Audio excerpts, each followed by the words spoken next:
I'm Logan Crawford, and right now on Spotlight, we're diving into the fascinating world of mathematics with Math is Wonderful by Dr. Fred Hardwicke.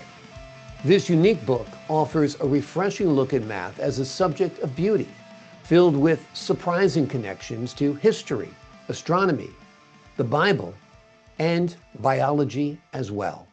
With engaging insights into primes, parabolas, and the math road less traveled, the doctor takes us on an inspiring journey through the wonders of numbers. We're delighted to have this very talented author join us here today on Spotlight, and we ask viewers like you to support authors like him by subscribing to our channel and by purchasing his amazing book. The links are below the interview. Doctor, great to see you here today on Spotlight. Thanks for joining me. Yes, good to be here. I'm assuming you were always a math guy since you've written this wide-ranging book on mathematics. Yes, my first chapter kind of discusses my autobiography with mathematics, and it goes all the way back to elementary school. Was it a teacher who sparked your interest? Tell us how the love affair began for the folks who haven't read your book yet. No, actually, I by nature am sort of a self-taught person in many ways, and I was interested in math long before we got into all the really neat stuff like algebra and geometry and things like that. So Did it just come to you easily? Did you just find numbers something you related to, perhaps even more than words in some cases? I don't know that I've ever made anything less than an A in math. Hmm. Yeah, I would say not only it come easily, but also I was fast. I still am. Yeah. Uh, I think people's brains are wired differently. Some have math brains, some have literature brains. Absolutely. Now, exactly all the mechanics of that, I'm not aware of, but I tell people that I've got the three M's. I've got math, I've got music, and I've got memory. So Those I are hope three all great three of things. those as long as possible. Exactly, exactly. To me, it seems math and music are related. Don't you think? Yes, yes. For But several reasons, pitches are a mathematical rhythm. It's definitely mathematical. Um, and even the pattern of the notes of the melody, I would think would be mathematical, right? Frequently, Yeah. I mean, because we're certainly going to have AI algorithms, if not already doing it. We'll be doing it shortly, creating probably classical masterpieces based in large part upon mathematics. correct. Yeah. It's interesting. I understand the whole AI back room of the AI functioning is basically not vocabulary, but mathematics. So mathematics is the powerhouse behind a lot of new technology, obviously, as well. Definitely. Yeah. Let's talk about the surprising connections I mentioned in the beginning. What are the surprising connections between mathematics and history? Well, it's interesting that you brought that up because I didn't even talk a whole lot about this in the book, but American history is much more interesting if you throw math into it. And we're talking coincidences, uh, but we had something very interesting just 2 days ago. What I call the Harrison Harris connection.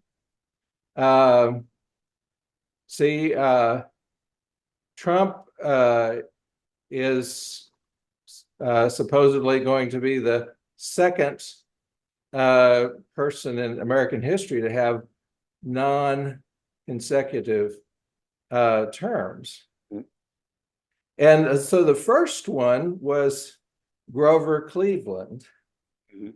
So he was the 22nd and the 24th president. And in between, was an administration with Benjamin Harrison on top and some vice president, I'm not sure the name.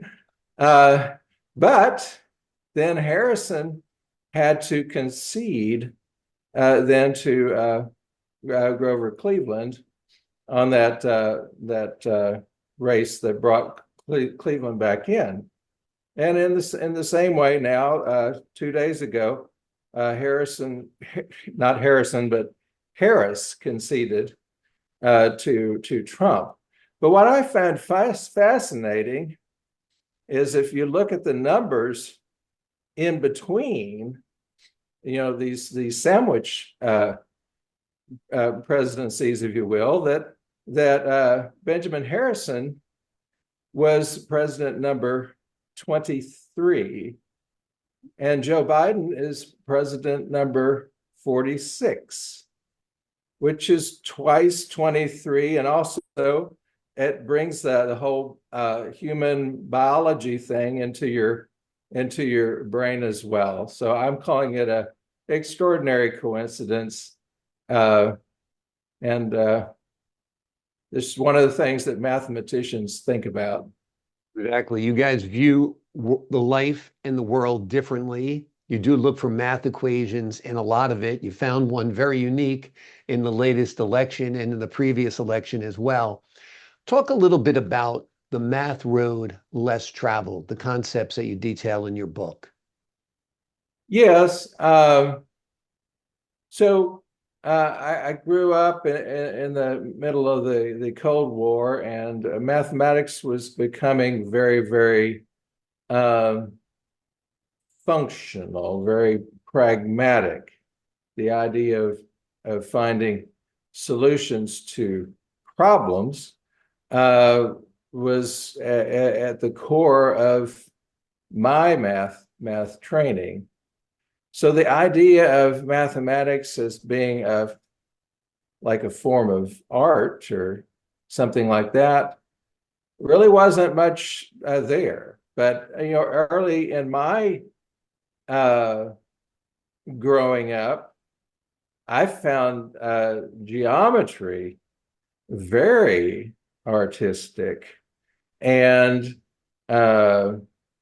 was doodling with various spirals and things of that nature, and then as I was doing some of these thinking more in recent years about number progressions and the diagonal on the multiplication table that forms what we call parabolas.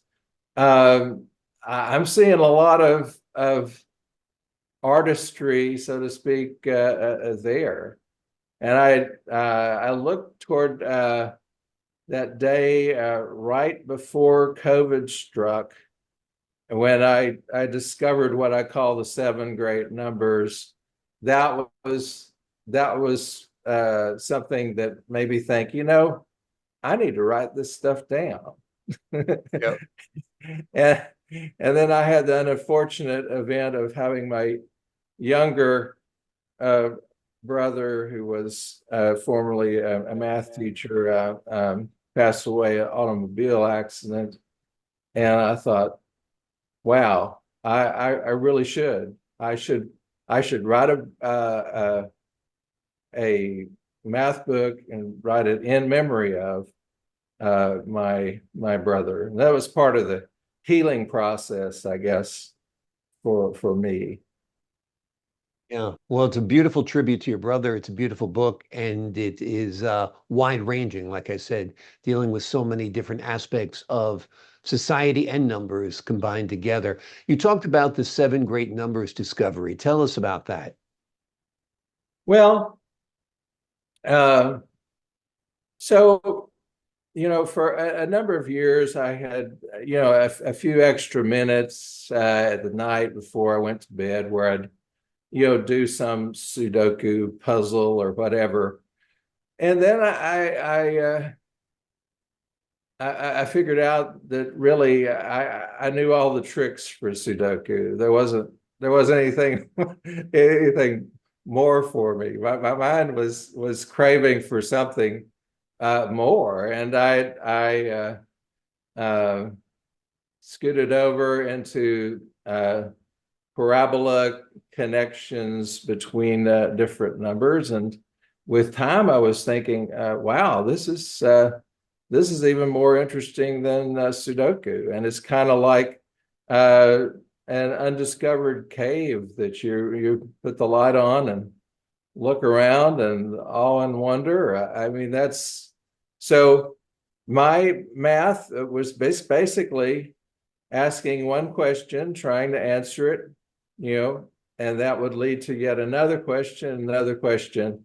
And, before long, I was exploring areas I think that uh, people haven't explored in a long time. The idea of triple parabolic bonds, which I had no idea that even existed. And that's where the seven great numbers uh, came out, and this idea of starting with the very first one, which is 120, and spiraling all the way up to infinity, actually, beginning with those first seven numbers.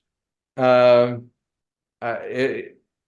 it was just it was just a whole new world for me. I was like, well, why didn't somebody tell me about this back when I was young? It's probably because they didn't know about it either. So That's great. That was your aha moment when it comes to math, and it was a wonderful one to have, no doubt. Let's give the folks at home an overview of the book. What will they find when they crack the covers and look inside? well, first they'll look at the table of contents, and they'll see that everything begins with a P. I've got prologue, primes, Pythagoras, progressions, parabolas, uh, polygons, particulars, and probabilities. And really, that does present a spectrum of a lot of math. Now, I just barely get into trigonometry here, and I don't get into calculus. So if you're looking for that, that's the wrong book.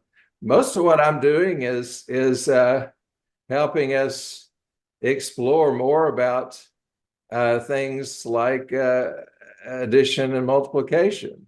Mm. Uh, Which is what most people need. I mean, most right, people need addition, multiplication, subtraction, obviously, right. uh, decimals, percentages. Beyond that, there's not much use for mathematics for the average person, right? If you can do decimals, percentages, basic mathematics, you're covered, right? If you're sending rockets up or Yeah. developing suspension bridges or something, then you need that higher Oh, level yeah. of math. But yes, uh, you can look at a lot of things in my book, and I think the average person says, "Wow, I never thought about that Yeah. before." But it's not like I'm presenting a hard concept. Right. I'm just exploring areas that they they pretty much had not. Exactly. Exactly. A lot of people ponder meadows. Some people ponder the ocean, the stars, the sky. You ponder numbers. And so that's wonderful because it's unique and different and has resulted in this wonderful book. Is there a favorite chapter in this book, and why does it resonate with you? And why do you think it'll resonate with the readers? Well, uh,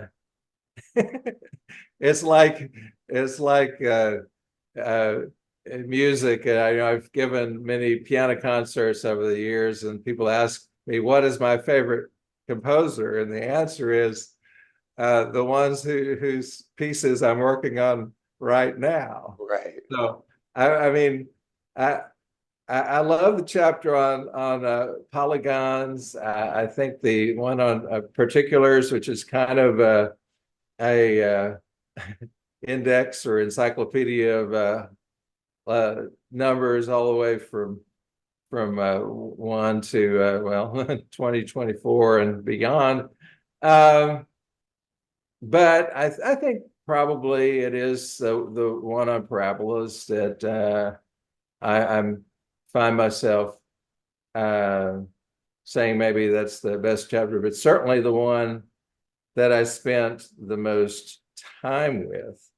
You're trying to go through all the factors of these 3 and 4 digit numbers. It takes time to go in there and find everything out that you're wanting to find out. So yes, I spent a lot of time on that, and there's some really interesting things in there. I talk about the golden and even platinum elevators, and that's a whole other story. But there's some really wild things that numbers do. Yeah. Yep, without a doubt. One of the things the numbers do is they're related to art. You mentioned this when talking about geometry. Why is that? Is that the symmetry? Is that the shapes? Is it the dimension? Talk to us a little bit about the relation between mathematics and art. Yes, I am not an artist, but I do have a sister-in-law and a mother who were, and so they tell me that there are certain do's and don'ts about what you do with your pastels or oils, or even houses. You're supposed to have a odd number of gables rather than and even things like that. So yeah, I am a photographer, and I've learned some techniques on how to try to improve that. I would think paint by numbers would be your thing. No, I'm only kidding. Just my little mathematic joke of the day. Let me ask you about the connection between the Bible and mathematics.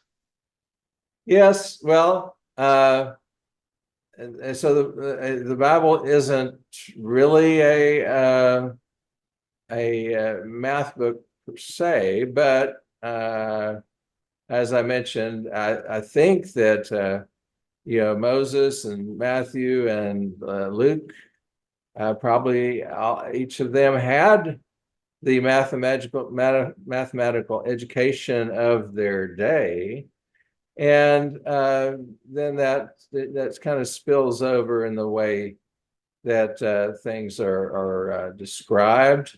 I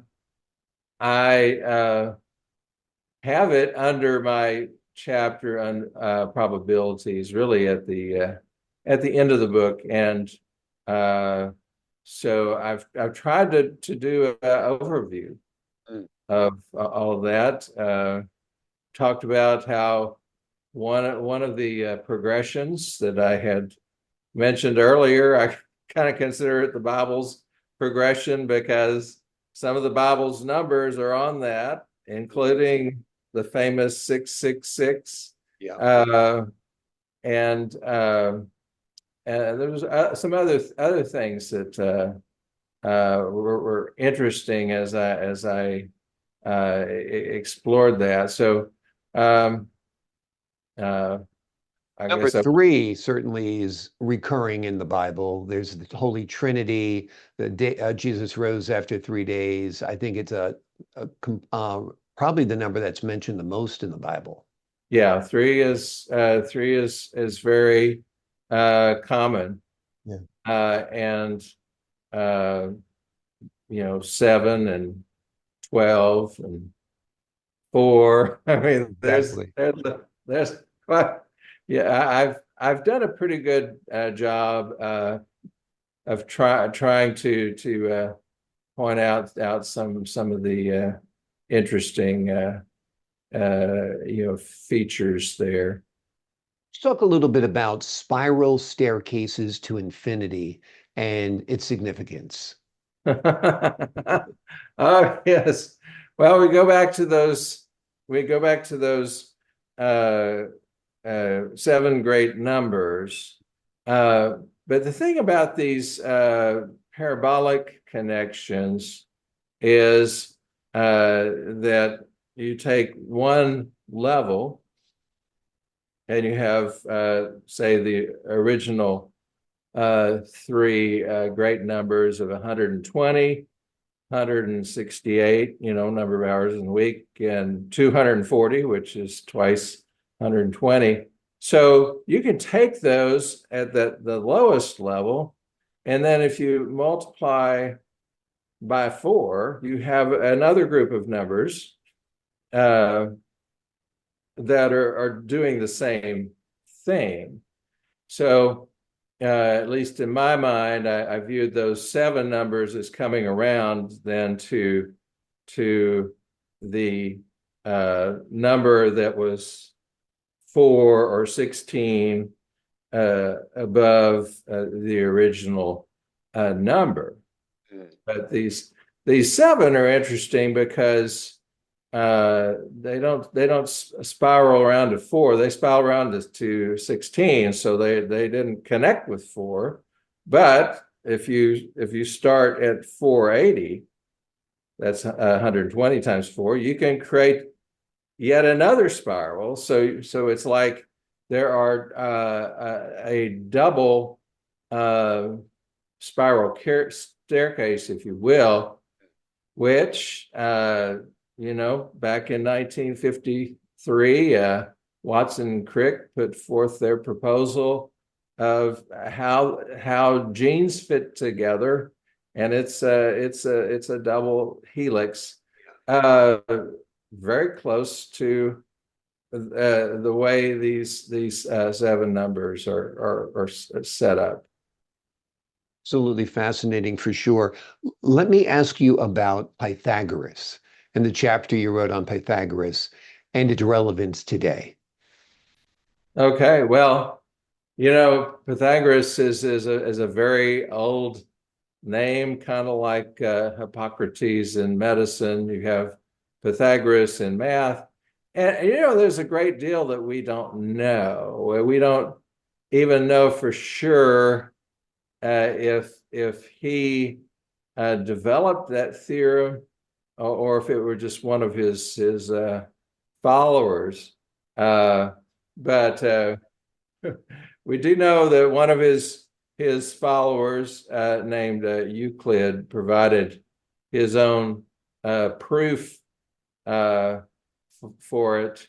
And of course, right angles are very much a part of our construction. All the skyscrapers behind you there have to go directly vertical to the ground, or else they would be the Leaning Tower of New York or something like that. Yeah. But this idea that this leg squared plus this leg square equals hypotenuse squared, and I delved in particularly. I know we have the computer technology to get square roots on everything quickly and that sort of thing, but I focused on the whole number groups, and most people are familiar with the three squared, four squared, five squared, which I call the most famous Pythagorean right triangle. Yeah. But then there's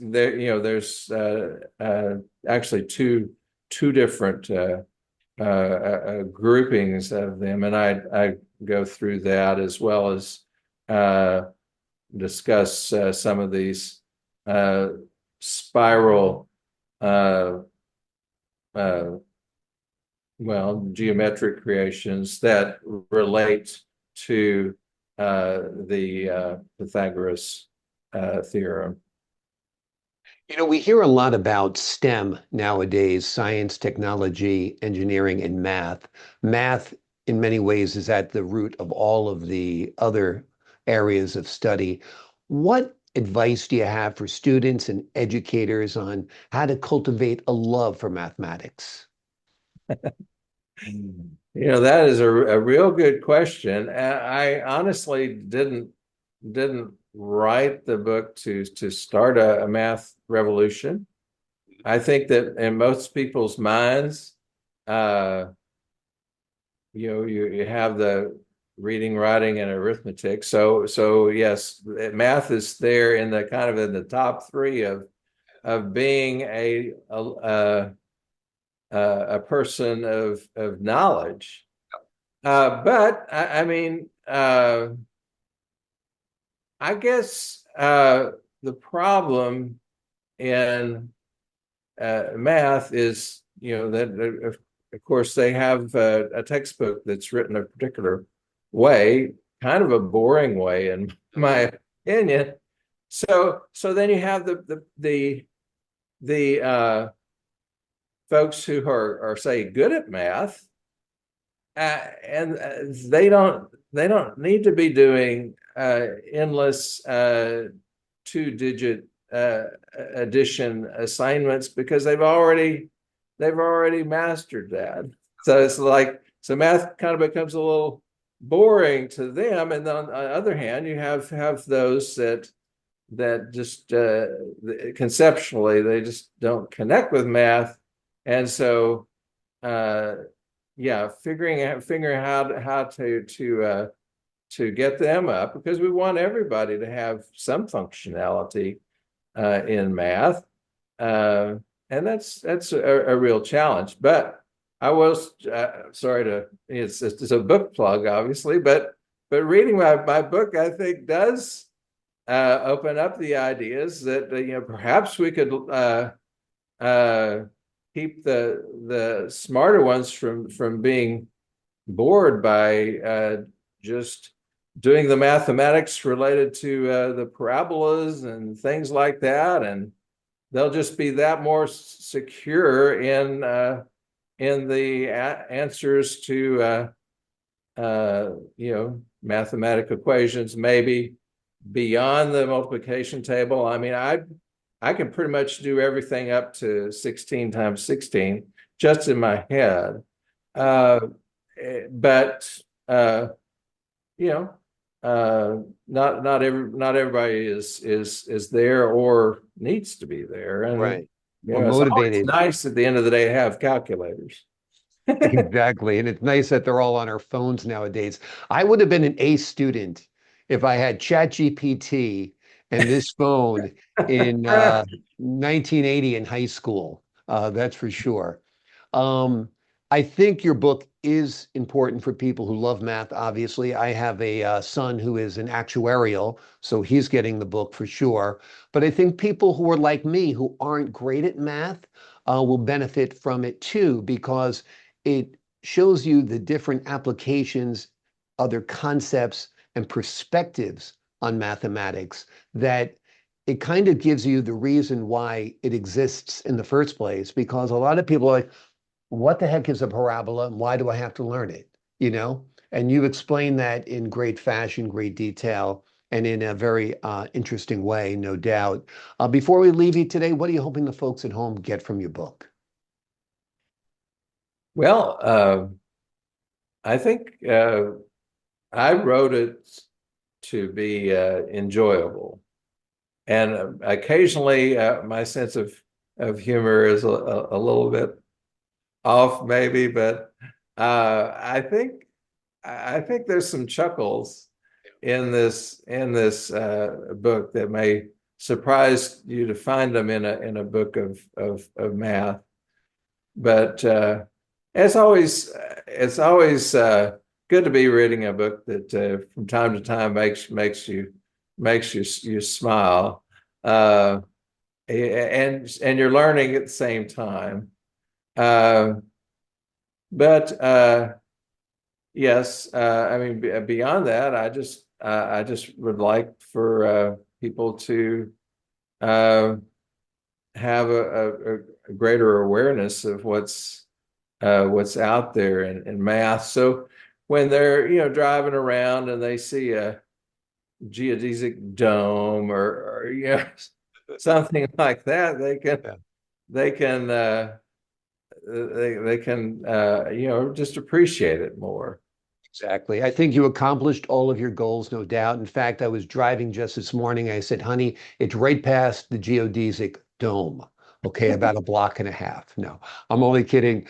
Great talking to you, doctor. I love your sense of humor. It's a little offbeat. So is mine, as you can see, since I'm making fun of geodesic domes and how unbright I am by needing ChatGPT and a calculator. Thanks so much for your insight today and your wisdom. I appreciate your time, doctor. Okay, thank you. My pleasure. To the folks at home, I'm Logan Crawford, thanking you for your time this time. Until next time on Spotlight. And once again, the name of the book is Math is Wonderful. It is a unique book that offers a refreshing look at math as a subject of beauty filled with surprising connections to history, astronomy, biology, and even the Bible. It's intriguing, it's compelling, it's highly readable, and it will keep you well informed. Highly recommended. Until next time, I'm Logan Crawford.